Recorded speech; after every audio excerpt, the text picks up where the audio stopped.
네, 안녕하세요. 성경국어 개포고 1학년 설명을 시작하겠습니다.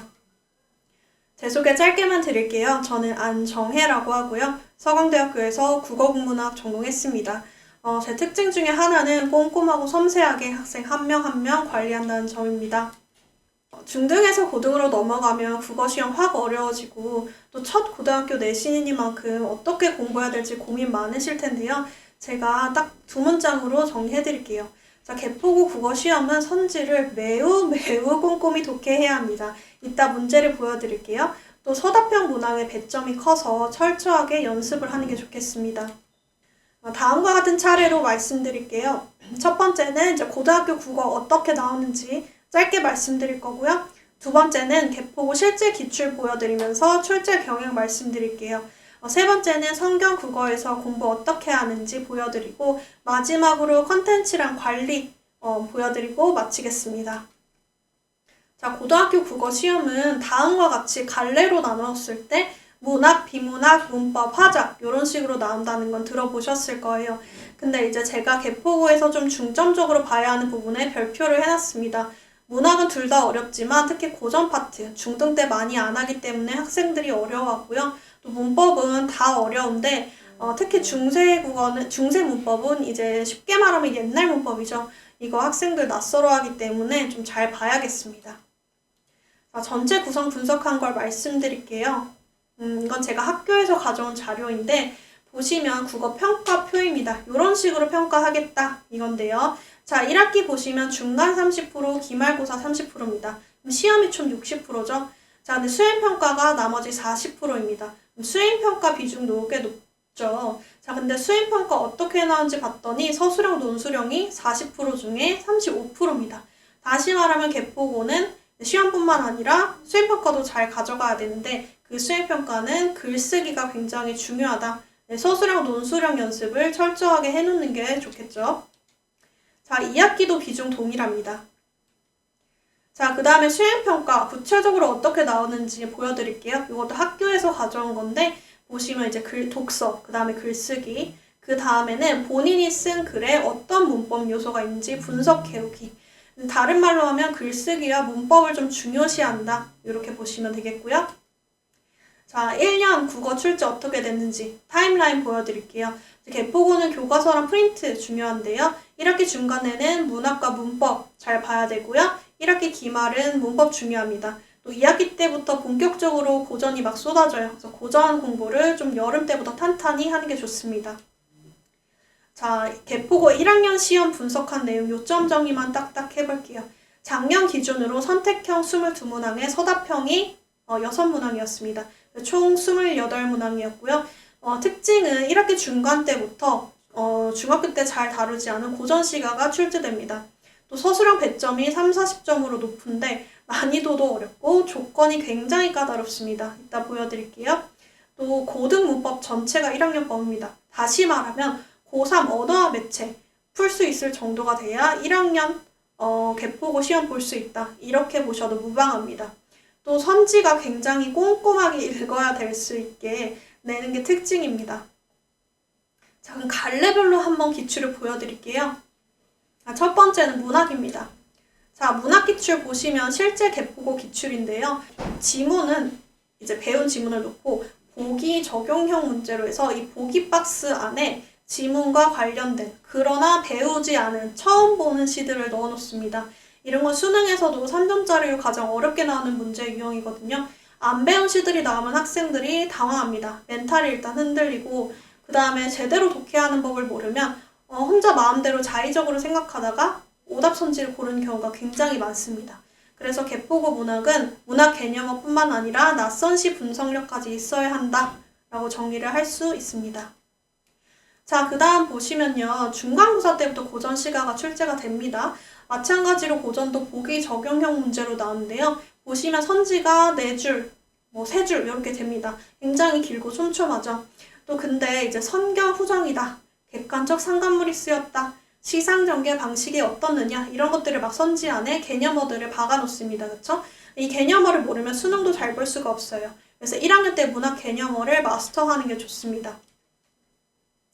자, 그 다음에 서답형 배점 높다고 말씀드렸죠. 실제 문제 보여드릴게요. 자, 표현법, 표현상 특징 뿐만 아니라 이 표현을 쓰면 어떤 효과가 있는지까지 써야 됩니다.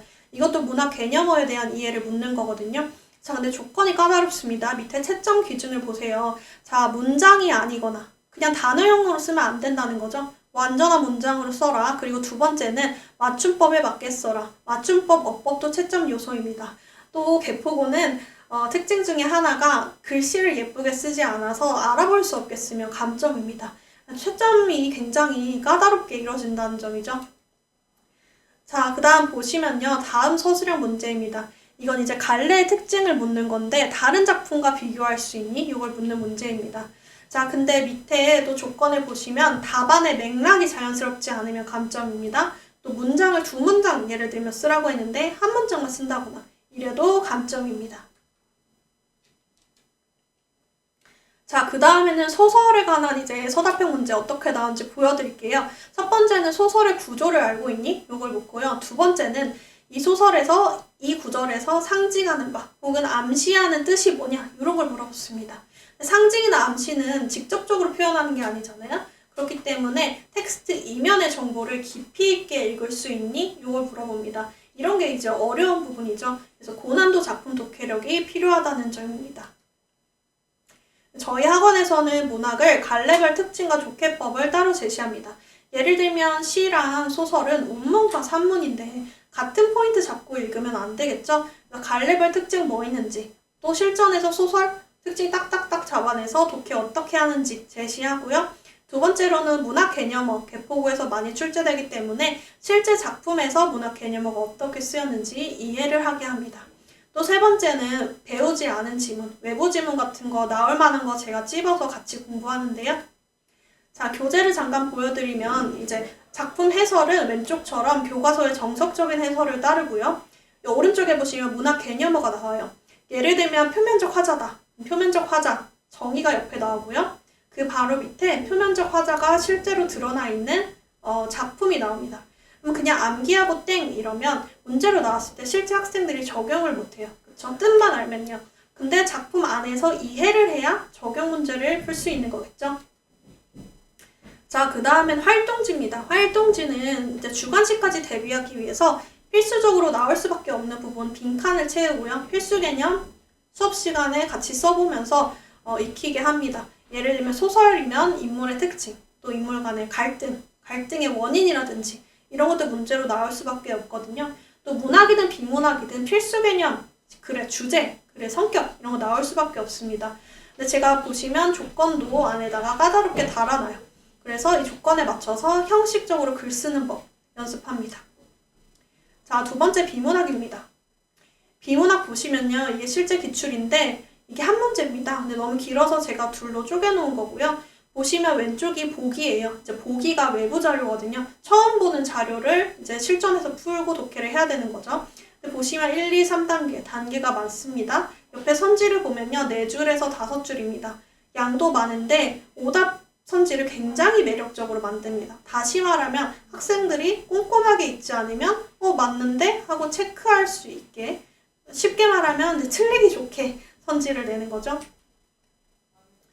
자, 그 다음에 비문학 기출 중에 이제 하나를 가져왔는데요. 이건 이제 해양 쓰레기, 부표들이 떠다니잖아요. 근데 거기서 미세 플라스틱이 나온다는 겁니다. 그걸 줄이기 위한 양식법에 관한 글이었는데 이제 효과성과 실현 가능성의 평가축, 그래프가 보기 자료로 나와요. 그러면 그래프를 해석하고 그 다음에 밑에 독해를 하고 그리고 나서 마지막에 옆에 있는 선지, 긴 선지를 다 읽고 맞추기까지 해야 되는 거죠. 보시면 이제 시간 분배 연습도 필수입니다. 그렇죠? 그리고 내신형으로 암기해서 단순히 풀 수 있는 문제가 아닙니다. 자, 저희 학원에서는 비문학 영역별 특징과 독해 포인트 제시합니다. 예를 들어서 예술 지문과 과학 지문 같은 포인트로 읽으면 안 되겠죠? 각각 어떻게 다르게 읽어야 되는지 제시하고요. 자, 두 번째는 기출 지문 통해서 기초 단계부터 어려운 지문까지 단계적으로 난이도를 올려서 공부를 합니다. 그래서 점층적으로 독해력을 올릴 수 있게 하고요. 그 다음에 고난도 제작 문제, 제가 만든 문제를 통해서 문제 함정을 피하는데 이게 이제 실제 적중률이 높아서 상위권 학생들에게 특히 인기가 좋았습니다. 자, 그러고 나면 문단별로 핵심어를 찾게 합니다. 이 문단에서 가장 중요한 정보가 뭘까? 이런 걸 판단을 하는데요. 이걸 하면 정보의 위상을 판단할 수 있게 됩니다. 그리고 그 핵심어를 쏙쏙 뽑아내서 한 문장으로 문단을 요약하게 하는데요. 이 과정에서 글쓰기 연습도 되고요. 두 번째로 글을 쓰고 나면 거꾸로 글을 읽을 때에도 그래, 내가 글 쓸 때 요약할 때 이 단어가 중요했지, 또 이 접속사가 중요했지, 그리고와 그러나 뒤에 오는 문장이 왜 다른지 이런 것들을 보는 안목이 생깁니다. 그쵸? 그래서 이 활동을 통해서 독해력과 글쓰기 능력 둘 다 기를 수 있습니다. 단어를 보는 미시적 독해를 했으면 그 다음에는 숲을 보는 거시적 독해를 합니다.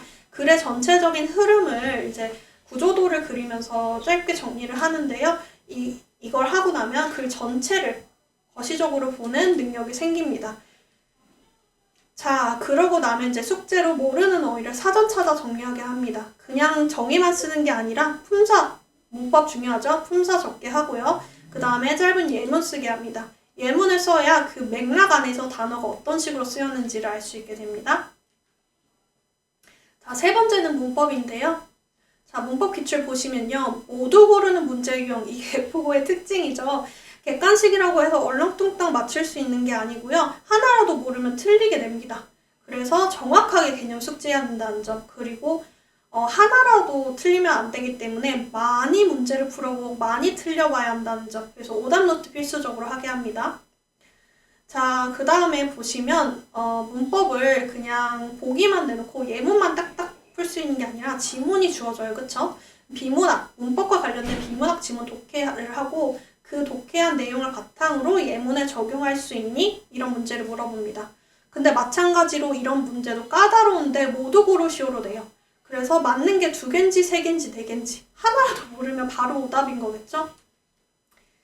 자, 그리고 문법 서술형은 이런 식으로 나옵니다. 종류별로 구분해봐라, 이런 문제가 나오는데요. 학교 교재나 프린트 예문은 숙지하는 게 필수입니다. 그 다음에 마찬가지로 조건에 맞춰서 서술하는 능력이 필요합니다. 저희 학원에서 문법은 단계별로 공부하는데요. 처음에 강의실에 와서 저랑 같이 개념을 쏙쏙 넣고요. 그러고 나면 당일에 바로 가서 복습하는 과제가 주어집니다. 강의를 제대로 이해했는지 개념어를 빈칸에 넣어보고요. 그 다음에 문제풀이 자료 충분히 나갈 건데 기본 개념 확인 문제부터 심화, 발전 문제까지 단계적으로 자료가 나갑니다. 자, 수업 컨텐츠 짧게 보여드릴게요. 왼쪽이 이제 개포고 국어 주교재고요. 오른쪽은 매주 나가는 주간지입니다. 자, 수업 흐름도를 좀 봐주세요. 마지막에 학습 관리 보시면 저희 학원 영어 관리 꼼꼼한 거 아시죠? 국어도 똑같습니다. 섬세하고 꼼꼼하게 관리한다는 점.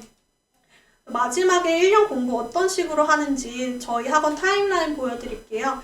개포고는 3월 1일 프리내신 개강하고요. 2회에 걸쳐서 합니다. 첫 번째는 이제 선지 꼼꼼히 독해해야 되죠. 그 다음에 모두 고르시오 문제 대비해야 되기 때문에 오답률 가장 높았던 문제, 이런 거 풀어보면 학생들이 고등학교는 다르구나, 이 정도는 좀 공부를 많이 해야 되는구나 라는 걸 체감을 하거든요. 두 번째는 서술형 배점 높고 조건 까다롭다고 말씀드렸죠. 이 2가지를 2회에 걸쳐서 좀 효율적으로 공부를 할 예정입니다. 그러고 나면 중간고사 이제 본 내신이 3월 15일에 개강해요. 이때 시험 범위 문법 완성하고요. 실전 연습 3회 하고 또 필수 작품, 출제 예상 작품 공부할 뿐만 아니라 시험 전에 어떤 식으로 시간을 분배하는지, 뭐부터 읽어야 되는지, 실수 안 하기 위해서 실수 방지법 같은 거, 실전 팁들 다 전수합니다. 그러고 나면 단기 정규가 2회 있고요.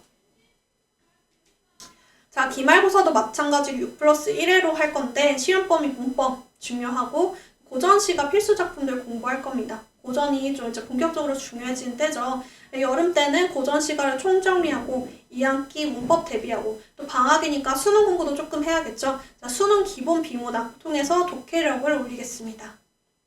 자, 개포고 1학년 시간표 보여드리고 마칠게요. 프리내시는 3월 1일, 3월 8일입니다. 본 수업은 바로 그 다음 주 3월 15일 개강하고요. 시간은 모두 토요일 6시부터 저녁 9시 반까지로 동일합니다. 감사합니다.